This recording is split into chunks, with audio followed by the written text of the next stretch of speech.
Officiellement, il compte 58 ans d'indépendance. Mais en réalité, et c'est cela le nœud du drame, n'a jamais été libéré de toutes sortes de tutelles et de convoitises. Le départ officiel de Laurent Kabila va-t-il ouvrir une ère nouvelle? Alors, comment sortir de l'économie de guerre en RDC? C'est une question qui nous occupe particulièrement en ce moment de tumulte électoral. Et pour en parler, nous accueillons deux invités. D'abord Hervé Maïka, vous êtes congolais de Brazzaville, pas de RDC. Vous êtes consultant en gouvernance, énarque et diplômé de Sciences Po. Et vous avez écrit un livre, L'Afrique, une promesse, qui reprend une des questions que nous nous posons aujourd'hui, notamment comment développer donc une économie plus autonome. J'aimerais même citer une des phrases que vous dites, développer l'Afrique n'est pas une question de simple mimétisme, mais de survie, qui exige de se risquer dans des méandres inexplorés, de violer des tabous et vaincre des groupes d'intérêt. À ma droite, le docteur Pape Demba-Thiam, qui n'est pas seulement enseignant-chercheur, mais également un entrepreneur privé et consulat international. Vous avez une longue carrière, par exemple, qui est passée par l'OCDE, le Club du Sahel, où vous étiez l'économiste principal. Vous êtes resté près de 13 ans à la Banque mondiale, où vous étiez notamment chargé de la RDC. Votre expérience là-bas, je crois, a été pas très concluante, parce que vous dites maintenant que la Banque mondiale est une fabrique de la pauvreté. Et actuellement, vous développez des services de conseil en partenariat stratégique public-privé sur les chaînes de valeur en développement industriel. Cela englobe le développement d'agglomérations industrielles dans le cadre de politiques économiques nationales, les parcs industriels et les parcs agro-industriels, par exemple. Alors, lorsqu'on parle d'une économie de guerre, bien évidemment, on ne parle pas de guerre économique. Qu'est-ce que ça veut dire dans le cas de la RDC? Économie de guerre, commençons par dire d'abord, si on définit l'économie, on pourra définir plus facilement l'économie de guerre. Une économie, quelle qu'elle soit, est une universalité de rationalité. Des rationalités économiques, des rationalités financières, commerciales, techniques et même sociologiques. Ce qui détermine une économie, c'est le fil rouge, la colonne vertébrale de cette économie, c'est-à-dire les stimulants qui déterminent les comportements des acteurs. Dans le cas d'une économie de guerre, où le pouvoir appartient à ceux qui contrôlent les moyens de la violence, c'est les moyens de la violence qui déterminent les comportements de prédation, les états de non-droit et les situations qui permettent la florisation d'une capillarité de mouvements qui envahissent l'espace et qui anéantissent un État qui était déjà pas consolidé. Alors c'est la définition que je pourrais donner à l'économie de guerre. Peut-être que mon jeune frère qui est sur le plateau pourrait me donner une vision plus souple. Mais en fait, si je comprends bien, il y a une dégradation quand même de l'état de droit, puisqu'on voit le pouvoir accaparé par des groupes qui monnaient ou détiennent finalement les leviers de l'économie et qui n'entrent plus dans, je dirais, les canons habituels. Disons que ça devient même une rationalité économique normale, entre guillemets, un mode de fonctionnement. Parce que c'est la détention et le contrôle des moyens de la violence qui ouvrent les opportunités économiques. Alors, vous avez vu dans des situations où, par exemple, n'importe qui est nommé à n'importe quelle position n'a même pas besoin de savoir quel est son salaire. Mais il suffit qu'il ait des hommes armés avec lui pour créer de nouvelles taxes, créer de nouvelles réglementations. Et la multiplication de ce genre de choses crée une sorte de capharnaüm dans lequel plus personne ne peut se retrouver. Alors, ce qui veut dire que même les investisseurs étrangers, quand ils viennent, ils s'intègrent dans cette rationalité, dans cette culture d'économie de guerre et continuent à se comporter de la même manière que les autres, c'est-à-dire la manière qui convient le mieux pour pouvoir tirer quintessence, tirer profit de leur position. Alors, ça me mène à poser quand même une question. On se demande, Hervé, si finalement le prix de la paix est très élevé, beaucoup trop, pour qu'on arrive justement à un fonctionnement plus pacifique. Oui, j'aimerais d'abord souligner que cette situation, c'est vrai, a pris des proportions énormes en RDC, mais elle est presque générale en Afrique. Et qu'elle n'est pas nouvelle. Et quand on remonte un peu dans l'histoire, on a l'impression qu'on vit la même chose pratiquement depuis l'époque de l'esclavage. C'est-à-dire qu'il y a des roitelets qui ont des points de pouvoir, qui les distribuent à certains de leurs adjoints, qui ceux-là pratiquent de la violence sur les populations pour ponctionner des richesses.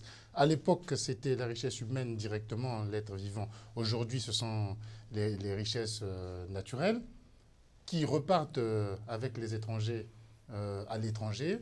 Et finalement, il n'y a jamais un bénéfice pour les populations qui vivent sur place, ni pour l'État en tant que structure, mais c'est toujours ce système de prédation qui est organisé avec des roitelets et leurs adjoints et leurs sous-fifres qui exploitent un peu le pays. En RDC, cela prend une proportion beaucoup plus grande, évidemment, parce que le pays est beaucoup plus grand. Il y a 80 millions d'habitants et il y a un délitement de l'État qui a commencé dans les années 70-80 qu'on n'observe pas dans les autres pays.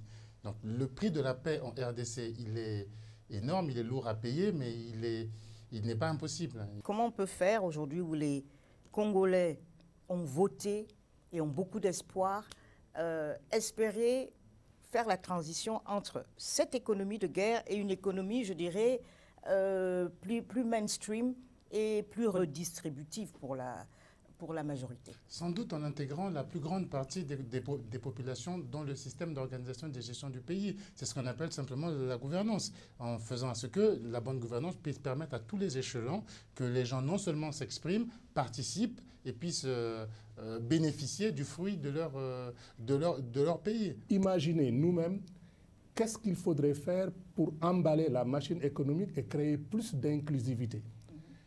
Et la meilleure manière d'inclure les populations dans les circuits productifs, c'est d'offrir des opportunités et mettre ces opportunités à portée de réalisation. Ça veut dire bâtir l'économie d'un pays sur ses forces, tout en gérant les aspects adverses de ses faiblesses. Mais le problème, c'est que les institutions internationales n'ont fait que gérer, soi-disant, les faiblesses, sans bâtir les économies sur leurs forces. C'est la raison pour laquelle l'abondance des ressources n'a jamais été un facteur déterminant du développement, parce que ces institutions n'ont même pas développé la capacité de transformer ces ressources. Or, c'est en créant de la valeur ajoutée. D'ailleurs, moi, j'ai sorti la notion de chaîne de valeur avec mon livre « Stratégie d'interface, intégration économique, développement » qui date de 1991, parce que c'est dans la valeur ajoutée que l'on crée de la substance, qu'on rémunère, qu'on crée des salaires, qu'on rémunère des services et qu'on arrive à créer des grappes économiques convergentes qui sont auto-centrées dans l'espace économique et qui rendent l'économie du pays beaucoup plus résiliente, moins vulnérable aux chocs verticaux exogènes. Maintenant, aujourd'hui, vous relancez la machine de développement, la machine économique, vous devez vaincre l'adversité de la prégnance des structures et ceux qui les incarnent. Donc, c'est quelque chose qu'il faudrait apporter dans l'équation pour voir du point de vue sociologique et du point de vue dynamique comment arriver à ne pas faire peur aux tenants d'une économie sur laquelle ils ont tout bâti et leur montrer que, en mettant des nouvelles opportunités à leur portée, vous ne les menacez pas, mais vous essayez de les convertir et de les amener dans un système beaucoup plus inclusif et beaucoup plus durable. Donc, la question fondamentale, c'est que dans une entreprise, il faut que tout le monde soit gagnant. Moi, je viens de RDC où j'ai passé 6 semaines. J'ai sillonné l'Est du pays avec l'idée de montrer comment on peut bâtir une économie intégrée, autocentrée sur tout le corridor sud-est. J'ai pris des agents du FPI, directeurs et tout, cadres, 22 pour les former déjà à l'approche, les amener sur le terrain, identifier les opportunités. Est-ce que vous savez que dans nos chambres d'hôtel, les gens qui étaient là, les balayeurs, les nettoyeurs, les concierges, nous écoutaient sans que je le sache chaque fois que je faisais mes réunions de synthèse le soir. Et un jour, ils sont venus m'approcher et dire « Ne nous abandonnez pas. Nous ne comprenons pas grand-chose en économie, mais la manière dont vous posez votre problème avec votre équipe, et c'était l'équipe du Fonds de promotion de l'industrie, avec cela, tout le monde vous suivra et vous rendrez la participation au circuit économique plus intéressante que la guerre parce que nos enfants sont recrutés pour $50, $100, un Kalachnikov ou des choses comme ça. Alors, ça c'est intéressant. Alors, quelles peuvent être les premières mesures à prendre pour sortir de cette économie de guérilla, de guerre, où certains se cramponnent tous les acquis. Il y a déjà des propositions en termes de rendre le changement attrayant, finalement, et de création de nouvelles opportunités. Mais qu'est-ce qu'on peut faire en RDC aujourd'hui pour comme un premier pas, ou un deuxième, ou un troisième? Ce que j'ai constaté de mon côté, c'est que vous avez beaucoup de conseils, beaucoup de bonnes choses qui sont dites, mais la structure pour les accueillir n'existe pas.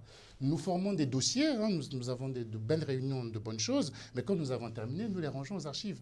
Parce que la structure pour les accueillir n'existe pas. C'est très important. Ce n'est que cela que j'appelle la gouvernance, c'est la mise en place d'une bonne structure pour les accueillir. Cette structure, je peux la découper en 4 volets. Il y a d'abord la partie politique, il y a ensuite la partie juridique, parce que tout ce que l'on ferait s'il n'y a pas confiance au système judiciaire, il n'y a pas confiance aux lois que l'on fait, et ainsi de suite, ça n'a aucun effet. Il y a la partie administrative, il faut ensuite une administration efficace qui permette de mettre tout cela en place. Et enfin, il y a la partie qui concerne la gestion économique et financière, qu'elle soit claire, transparente, et ainsi de suite. Une fois que tout ça est fait, tous les beaux projets que l'on pourra imaginer, que l'on pourra faire, peuvent se déployer. Mais tant que justement cette architecture d'État, cette architecture nationale n'est pas faite, c'est très difficile de se déployer. Le deuxième plan sur lequel j'aurais voulu intervenir, c'est celui qui concerne les fameux clans de prédation.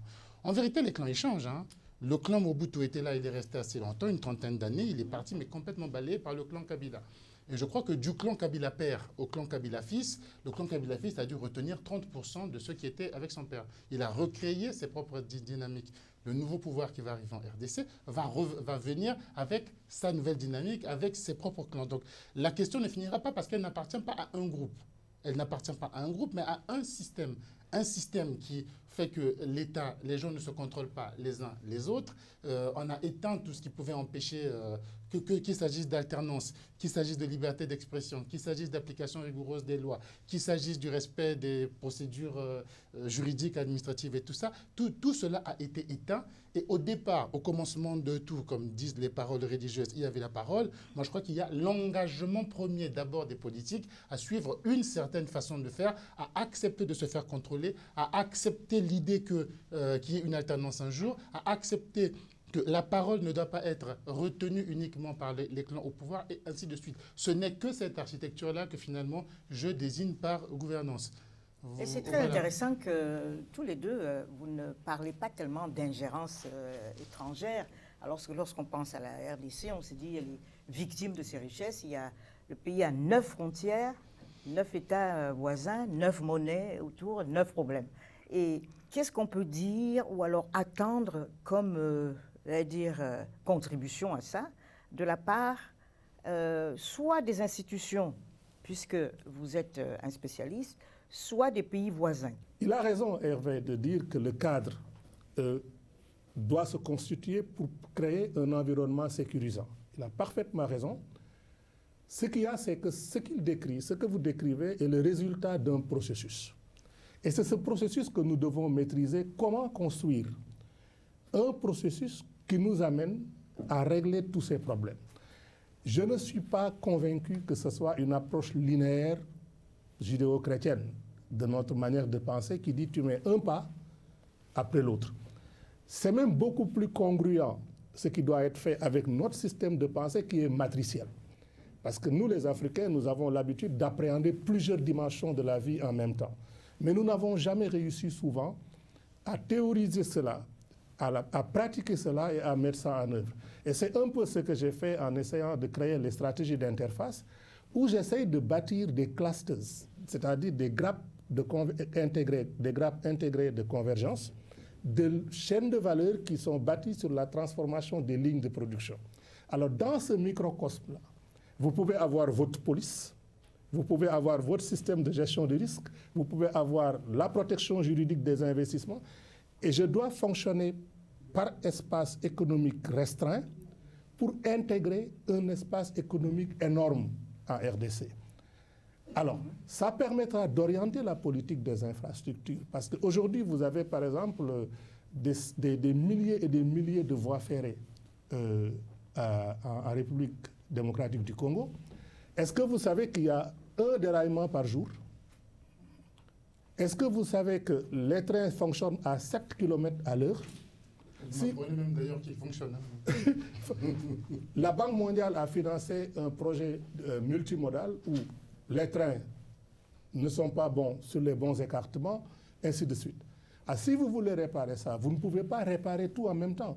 Mais si vous dirigez la réparation des rails et du chemin de fer sur des chaînes de valeur qui créent de la valeur, c'est-à-dire qui peuvent financer cette infrastructure, vous sortez là-dedans, par exemple, l'agriculture, la pêche, la transformation de ces produits et vous démarrez votre politique de formation qui permet de créer de la main-d'œuvre. Alors, tout ce que vous faites est produit par de la richesse et quand la richesse est produite, ça permet de payer les infrastructures. C'est là où se trouve le problème, si vous me permettez. Une fois que la richesse est créée, il y a le ministre en charge de la question qui va envoyer un de ses proches pour diriger ce secteur et empocher tout l'argent. C'est là où est le problème. Vous savez, lorsque nous travaillons avec les organismes internationaux, qu'est-ce qu'ils vous demandent après quand ils sont partis? C'est de faire des rapports sur chacun des éléments sur lesquels nous avons travaillé. Notre travail se limite à ça. On prend des documents, on écrit question numéro tant, rapport fait, le ministre signe. Numéro tant, rapport fait, le ministre signe. Et en fait, rien n'est toujours fait comme il a été dit. Ces données sont récoltées en interne. Parce qu'eux, ils ne viennent pas avec des armées, des millions de personnes pour récolter des données. Ils sont récoltés en interne. Et c'est en interne qu'on fait des petites sauces pour faire à ce que, pour avoir de bons points, de bons résultats. C'est un peu le jeu que nous joue le Rwanda depuis un moment. Pour avoir les meilleures notations, les meilleurs points, on dépose. Mais au fond, on n'a rien fait. Et si on a fait quelque chose, si par malheur, j'ai envie de dire, ça a marché, c'est à partir de ce moment-là, on sait que le poste devient intéressant. Et c'est une personne du pouvoir. Maintenant, dans les ministères, il y a en Afrique, il y a ce qu'on appelle des cellules politiques. C'est la cellule politique qui décide que c'est telle personne qu'il faut déléguer à cela. Le système est complètement vicié depuis le bas.